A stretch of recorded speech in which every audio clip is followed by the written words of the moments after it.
Dobar dan narode moji, nećemo sada o jagodama, ali hoćemo o lubenicama. Nekako su danas prijatnije temperature, lakše se diše, to ponavljam od jutros.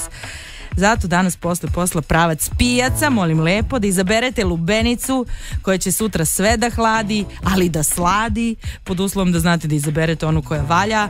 Ako ne znate šta, onda reći će vam Iva koja je istraživala. Iva, čao. Ćao, Iva će da pita prodavca, on bolje zna. Jel da? Ajde čujemo. Jedan od prvih pokazatelja je taj, znači, pošto se kaže u narodu, postoji ženska i muška lubenica.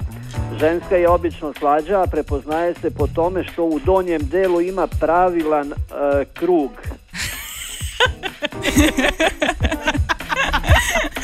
Čekaj, ovo znači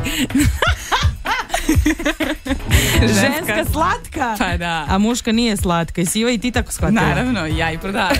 Slatka je jedna i druga, ali je ženska slađa. Koji je inače u životu, ili tako? Pa, daj da čujemo. Da, normalno, bar što se mene tiče. Dobro, ali postoji još neki super savjet? Drugo je, znači, crveni gusti sok na peteljci. Sok. Mislim da znamo čemu se radi.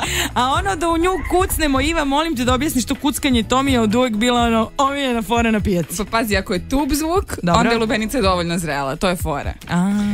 Hvala gospodinu Branku, sve je tako lepo objasnio i sa ovakvim predznanjem.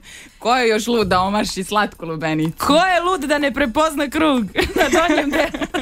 Javite se kako je prošlo lupkanje. Je li bilo ukusno? Radio S.